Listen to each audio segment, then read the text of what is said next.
Kwame wiped the sweat from his brow and stared at the glittering rock in his calloused hand. His heart pounded so hard he thought it might burst through his chest. This wasn't pyrite. This wasn't fool's gold. After 23 years of digging in the abandoned mines of Ghana, scraping by on hope and prayers, he'd finally found it. The vein of gold running through the rock face before him was thicker than his arm, stretching deeper into the darkness than his headlamp could reach. But what he didn't know in that moment, as he stood alone in the suffocating heat of that forgotten tunnel, was that this single discovery would make him a target. The people he trusted most would become his greatest enemies, and the fight for this gold would nearly cost him everything he held dear. It was 6:15 in the morning, September 2019, and the sun hadn't yet broken over the hills outside Obuasi. Kwame had been awake since 4, as he was every day, walking the 3 kilometers from his village to this abandoned section of the old Ashanti goldfields. Other miners avoided this area. The tunnels were unstable, the air was bad, and most believed the British had already stripped it clean decades ago. But Kwame's father, before Adayid, had told him stories. Stories of veins the colonizers had missed, of gold that still slept in the earth, waiting for someone patient enough to find it. Kwame had been patient. 23 years patient. And now, as he ran his trembling fingers along the vein, he knew his patience had been rewarded. He was 47 years old, his body weathered by decades of hard labor, his hands permanently stained with the red earth of Ghana. He'd been orphaned at 12 when his parents died in a mining accident, raised by his grandmother in a two-room house with a roof that leaked when the rains came. He'd married Ama when he was 24, and together they'd built a life from nothing. A life that consisted of a mud house, barely enough food, and a constant worry about school fees for their 2 children. Abina, their daughter, was 16 and brilliant, the top student in her school despite studying by candlelight because they couldn't afford consistent electricity. Kofi, their son, was 12 and had his father's kind eyes, though lately those eyes had been clouded with the exhaustion of a persistent cough that Kwame couldn't afford to have properly diagnosed. He carefully extracted a chunk of gold the size of his fist, wrapped it in cloth, and tucked it into his bag. His mind raced with calculations. This single piece was worth at least $50,000. But it wasn't just a piece. It was a vein, a deposit, possibly massive. He spent the next 2 hours carefully examining the rock face, his experienced eyes tracing the golden thread as it disappeared into the stone.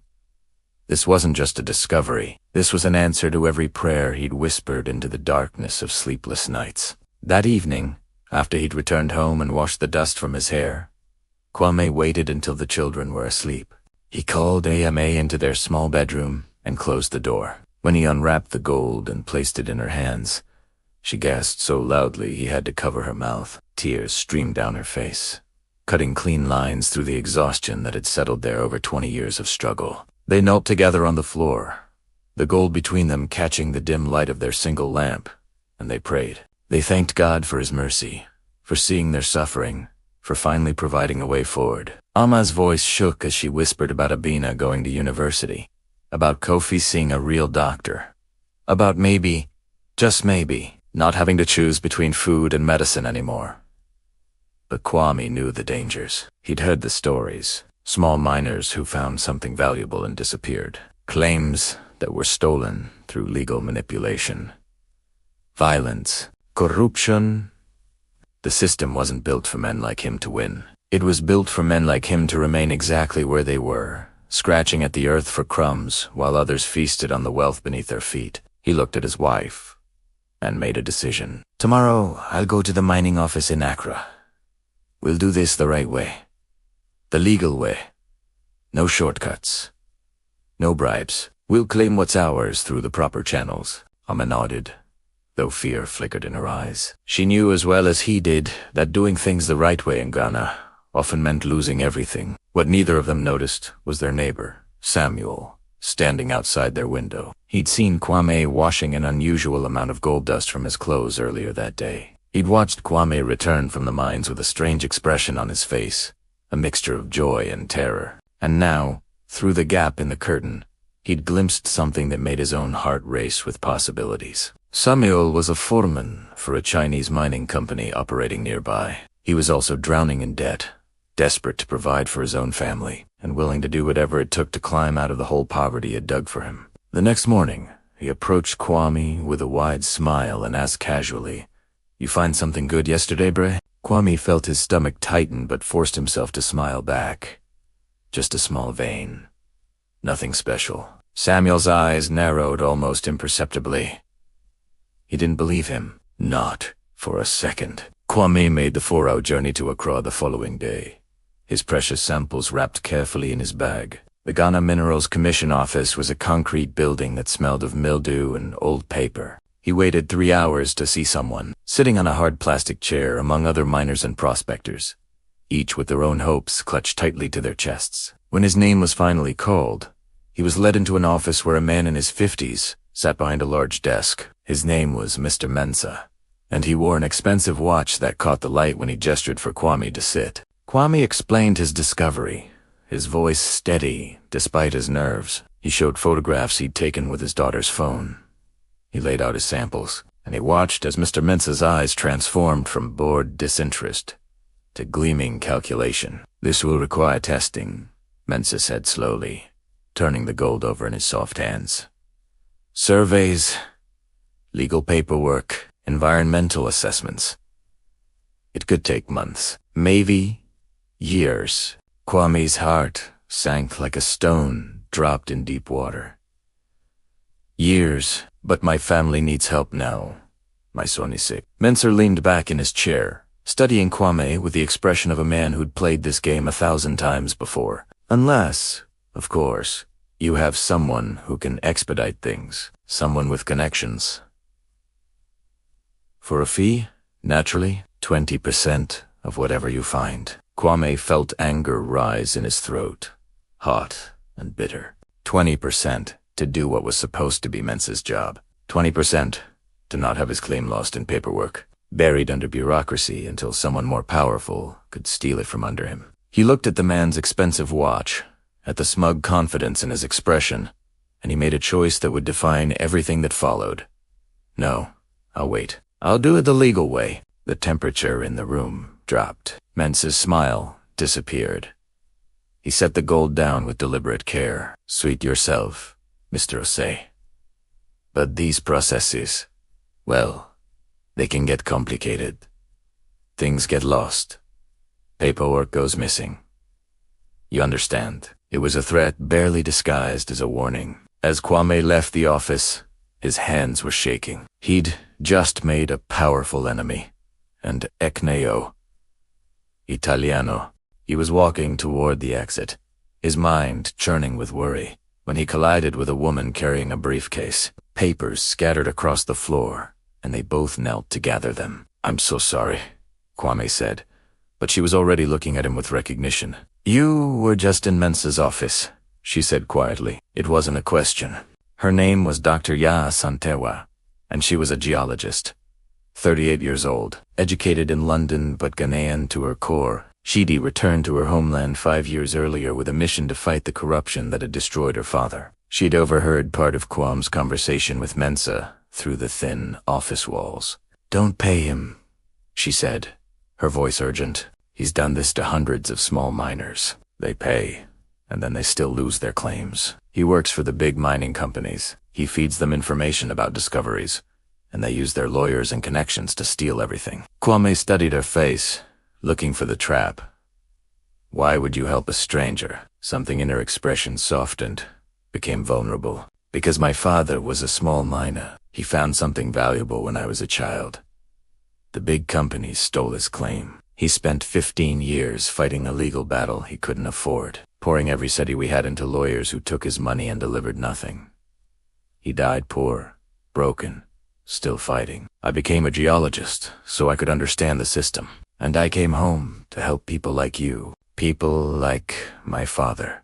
She offered to process his claim properly, to use her credentials and knowledge to navigate the system without bribes, without corruption. Kwame wanted to believe her, but trust had become a luxury he couldn't afford. That same evening, Mr. Mensah sat in his car in an underground parking garage, his phone pressed to his ear. "Sir, there's a discovery. Biggest I've seen in 20 years. An artisanal miner named Kwame Say found it in the old Ashanti fields. The voice on the other end belonged to Richard Botung, 55 years old, CEO of Botung Mining Corporation. A man who'd built an empire by understanding one fundamental truth. In Ghana, gold didn't belong to whoever found it. It belonged to whoever had the power to take it. How big? Mensa. Preliminary samples suggest 50 to 100 tons of pure gold. Maybe more. The deposit could be worth billions. There was a pause, and Mensa could almost hear the calculations happening in Botung's mind. Find out everything about him. Family. Debts. Weaknesses. We're taking that claim.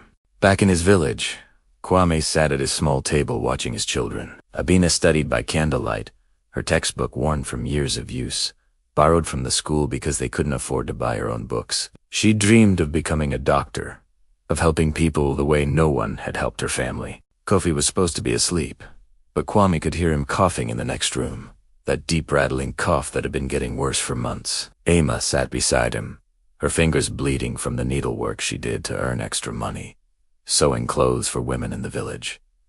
She never complained. Not once in 20 years had he heard her complain about their poverty, but he saw it in her eyes and the way her shoulders had started to curve inward, as if she were trying to make herself smaller to take up less space in a world that had no room for people like them. This gold isn't for me, Kwame thought, watching Tem. It's for them. For Abina's education. For Kofi's medicine. For Ama's rest. For every sacrifice they've made because I couldn't provide enough. I have to protect it. Not for my sake.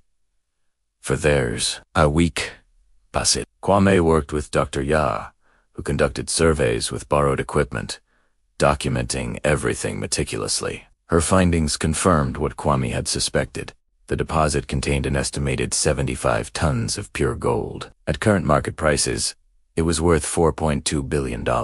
When she told him, sitting in a modest office with geological maps spread across every surface, Kwame cried. Not tears of joy, but of overwhelming fear. How could a man like him protect something worth billions? How could he fight the forces that would certainly come for it? You're going to be very wealthy, Ja said gently. But Kwame shook his head. I don't want to be wealthy. I just want my children to have a better life than I did. I want Kofi to see a doctor. I want Abina to go to university without worrying about fees.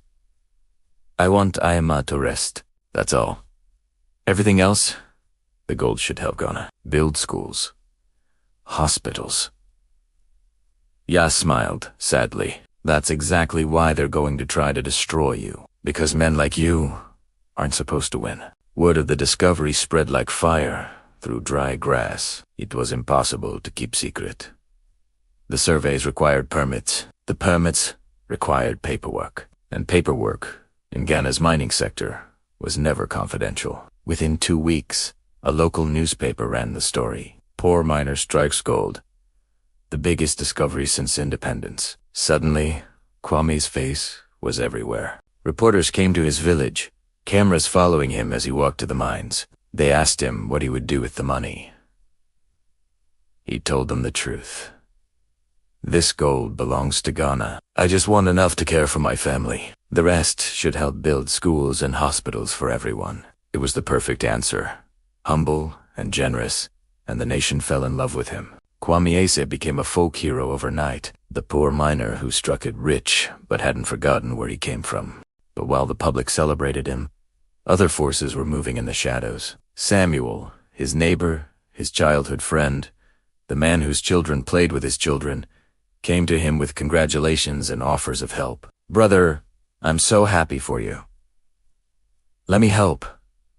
I know people. I know how the mining business works. I can introduce you to investors, to legal experts who can protect your interests. Kwame, trusting and naive, accepted gratefully. He didn't see the phone calls Samuel made late at night. He didn't note that every piece of information he shared with his old friend was being passed directly to Richard Botung. He didn't realize that Samuel had been promised $50,000 and a job with Botung Mining Corporation in exchange for his betrayal. The community threw a celebration for Kwame. The entire village gathered, cooking food they couldn't really afford, playing music, dancing. They were celebrating one of their own, someone who'd finally escaped the cycle of poverty that had trapped them all. Kwame was uncomfortable with the attention, but he made a promise that night, standing before his neighbors with genuine emotion in his voice. When the money comes, we'll build a clinic here. A real school.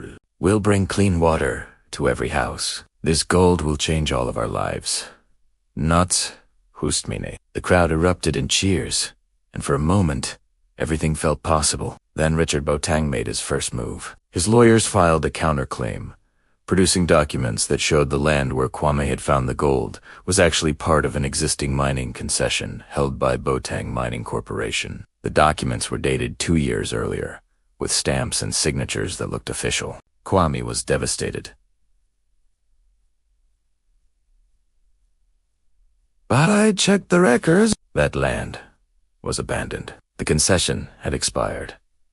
Dr. Jha investigated immediately, and what she found made her blood boil. The documents were forgeries, backdated and falsified. She filed a legal challenge, but the judge assigned to the case was known to be friendly with Boat. The hearing was scheduled for 6 months away. 6 months during which Kwame couldn't mine, couldn't sell, couldn't touch the gold that sat beneath his feet, tantalizing and unreachable. During those 6 months, Kwame's life became a nightmare. His savings evaporated. The loans he'd taken for Abina's school fees came due, and debt collectors appeared at his door. Kofi's cough worsened, and without money for treatment, Kwame could only watch his son grow weaker. Ama began having panic attacks, waking in the night, unable to breathe, terrified that the dream of escape had become a trap that would destroy them instead. One night, lying beside her as she cried silently into her pillow, Kwame whispered, "What have I done? If I'd never found that gold, we'd still be poor, but at least we'd have peace." She didn't answer because she didn't know if he was right or wrong. Boateng's lawyer returned with a new offer, $500,000. Cash, immediate. Walk away from the claim, sign over all rights, and the money would be in Kwame's account within 24 hours. Kwame stared at the contract, his hands shaking. $500,000 was more money than he'd see in 10 lifetimes of mining. It would pay for Kofi's treatment, for Abina's education, for a real house, for everything they needed. His hand moved toward the pen. "Papa Don." He looked up. Abina stood in the doorway, her school uniform worn but clean, her eyes fierce. "Don't give up. You taught me to stand for what's right, even when it's hard, even when it costs us everything. You taught me that our integrity is the only thing no one can take from us unless we give it away. We'll survive this. But if you sign that paper, if you let them steal what's yours, what lesson does that teach me? That bullies always win. That poor people should just accept whatever crumbs the rich decide to give us." Kwame set down the pen. The lawyer's expression hardened. "You're making a terrible mistake, Mr. Asay. You have no idea what you're refusing." Then he left, and Kwame knew with absolute certainty that the war had just begun. 2 nights later, Kwame was walking home from the mine, taking the path through the bush that he'd walked 10,000 times. He heard the truck before he saw it, the engine roaring as it came around the curve too fast, headlights blinding him. He tried to jump clear, but the truck swerved toward him, deliberate and purposeful. It hit him at the edge of the road, sending him tumbling down an embankment. He remembered the impact, the sensation of his leg snapping, the taste of blood in his mouth. Darkness. He woke in the hospital with a broken leg, 3 broken ribs, and a concussion. The police called it an accident. Hit and run. These things happen on dark roads. But a nurse, an older woman who'd lived in his village years ago, leaned close when no one else was around and whispered, "That was no accident, Mr. Asay. Everyone knows. Be careful. They're not gonna stop." Kwame understood then, with terrifying clarity, that this had moved beyond money. This was life or death. His daughter Abina was smarter than anyone gave her credit for. She'd been watching, listening, observing. She'd seen Samuel meeting with a man in an expensive suit outside their house. She'd followed them, keeping to the shadows like she'd seen in movies, and she'd positioned herself close enough to overhear their conversation. Samuel's voice was anxious, pleading. "Boateng, I've done everything you asked. I've given you all his information. When do I get my payment? The response was cold, mechanical, when Kwame signs over the claim or disappears. Whichever comes first. Abina had her phone out, recording every word. She was 16 years old, Generation Z, and she understood the power of evidence in the digital age. She ran home and played the recording for her father. Kwame sat on his hospital bed, his leg in a cast, listening to his oldest friend, his neighbor, the man he trusted, plotting his destruction. The betrayal was worse than the physical pain. Samuel, we grew up together. His children play with my children. How could he? But Abina wasn't interested in processing the emotional wound. Papa, this is evidence. We can use this. We can expose him. Expose them all. The stress was fracturing his family from the inside. Emma came to the hospital and begged him to sell. I don't care about the money anymore. I don't care about justice. I just want you alive. I want our family safe. Please, Kwame. Just sign the papers and end this. But Kwame, his body broken but his spirit somehow still intact, refused. If I give up, what lesson does that teach our children? The bullies always win, but the powerful can do whatever they want, and good people should just accept it. I can't live with that. Won't. They argued, voices raised in the quiet hospital room, saying things they'd never said to each other in 20 years of marriage. Emma called him selfish, stubborn, too proud to see that his pride was killing his family. Kwame called her a coward, accused her of giving up the moment things got hard. They were both wrong and both right. Two people who loved each other desperately, but were being crushed under pressure they'd never been equipped to handle. In the next room, Kofi's coughing got worse. They were so focused on fighting each other that they didn't notice their son was getting sicker. Dr. Yawa is fighting her own demons. As she dug deeper into Botang's history, she discovered something that made her hands shake with rage and vindication. 30 years earlier, Richard Botang had stolen a mining claim from a small artisanal miner, using the exact same tactics he was using against Kwame. Forged documents, legal manipulation, intimidation. That miner had spent 15 years fighting the case before dying of a heart attack in a courtroom. His family left with nothing but legal debts. That miner's name was Kofi Asai. He was Ya's father. She'd been 8 years old when it happened. She'd watched the legal battle destroy her family, watched her mother descend into alcoholism and depression, watched poverty consume everything good in their lives. She'd become a geologist partly to understand the industry, but mostly to find a way to fight back. And now, 3 decades later, the man who destroyed her father was trying to destroy Kwame.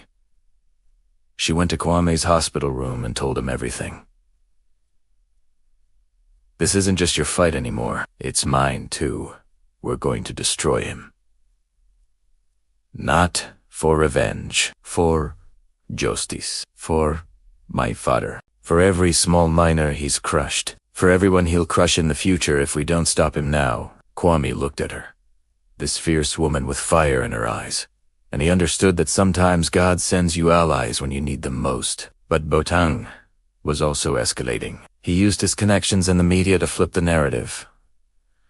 News stories began appearing. Greedy miner refuses fair offers, holding up national development. Anonymous sources claimed Kwame was involved in illegal mining and tax evasion. One particularly vicious article suggested he was abusing his wife, that AMA was seen with bruises, that neighbors reported hearing screaming. All lies, all carefully constructed to destroy the folk hero image that had protected Kwame.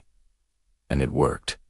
The village that had celebrated him began to whisper. Former friends avoided eye contact. Someone threw a stone through his window with a note attached. Take the money and leave. Stop bringing trouble to our village. Then the government intervened. A minister, his pockets lined with Botang's money, issued an order freezing the claim pending a comprehensive investigation into the ownership dispute. The investigation would take at least a year. During that year, neither Kwame nor Botang could touch the gold. But Botang had billions in the bank and infinite patience. Kwame had a sick son, mounting debts, and time running out. The minister gave a press conference, standing before cameras with practiced sincerity. We must ensure this wealth benefits all Ghanaians, not one man's greed. The irony was devastating. Boateng was stealing in the name of national interest, using the government as his weapon, and the public was applauding. Then Kofi collapsed at school. The teacher called Oma in a panic. "Your son, he's not breathing right. Come quickly." They rushed him to the hospital, where a doctor delivered a diagnosis that stopped Kwame's heart. Advanced tuberculosis.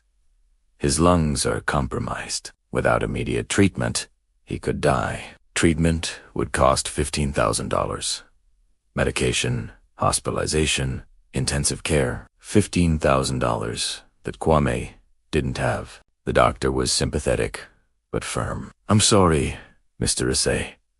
Without treatment in the next 48 hours, I can't guarantee his survival."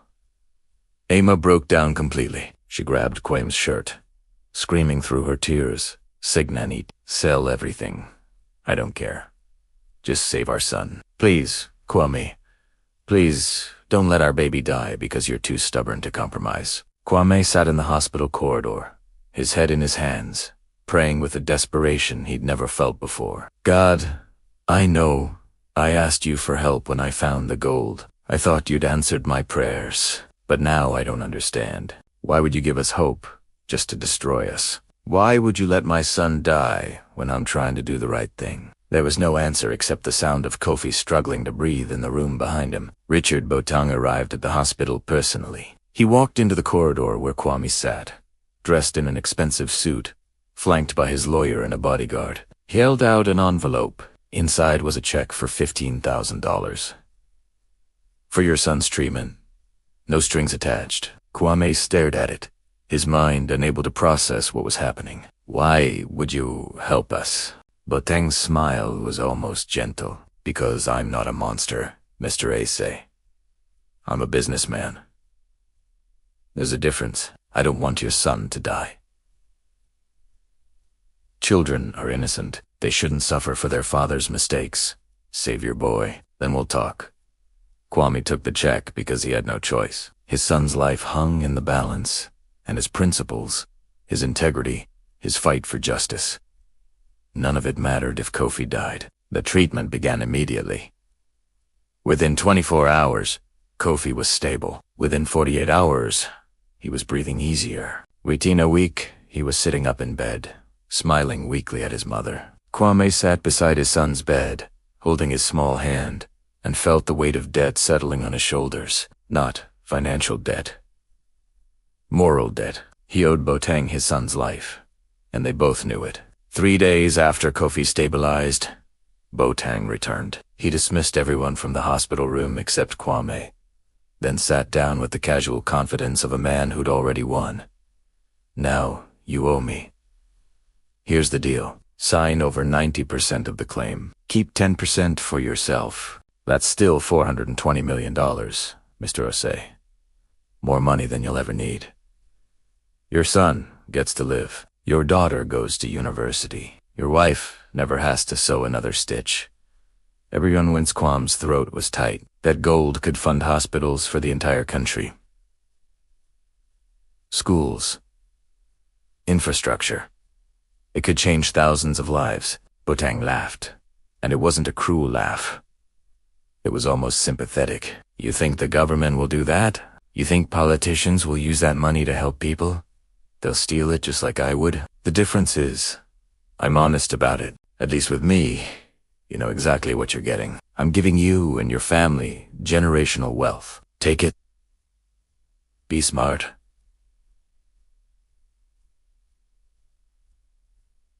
Kwame asked for time to think. Boateng gave him 48 hours. That night, Kwame visited Nana Kofi, the village elder, 85 years old, the wisest man Kwame knew. He explained everything. The discovery, the fight, the betrayal, the debt he now owed, the impossible choice before him. Nana listened without interrupting, his ancient eyes seeing far more than Kwame was saying. When Kwame finished, the old man was quiet for a long time. Finally, he spoke. "My son, you're fighting the wrong battle. This isn't about gold. It's about what kind of man you want to be. What kind of father? Your children are watching. If you surrender, they learn that principles are negotiable when the price is high enough. If you fight, win or lose, they learn that some things are worth fighting for, even when it costs everything. But Steve, lo sé, my family suffers. Kwame said, if you surrender, your family survives, but learns nothing of value. Money will run out. It always does. But character, integrity, the belief that justice matters, those things last forever. They can't be stolen or spent or lost. They can only be given away. Choose carefully what you teach your children, because that's the only inheritance that truly matters. Kwame, called Botang the next morning. I'm not signing. There was a long pause. Then Botang's voice went cold in a way that made Kwame's blood freeze. Then you've just killed your family. I gave you a chance to be reasonable. What happens next is on you. The line went dead. That night, armed men appeared outside Kwame's house. They didn't break in. They didn't threaten. They just stood there, watching, visible in the streetlights. A message impossible to misunderstand. Sign or die. Kwame sat alone in his house, his family terrified in the back rooms, holding the unsigned contract in his shaking hands. He prayed, but the heavens felt closed. He'd reached the breaking point, the moment where faith either sustains you or shatters. Then his phone buzzed, a message from Dr. Ya. Tomorrow morning. Press conference. International media. Trust me. We're ending this. The press conference was held at the National Theatre in Accra, a public space that Botang couldn't control, despite calling in every favor he had.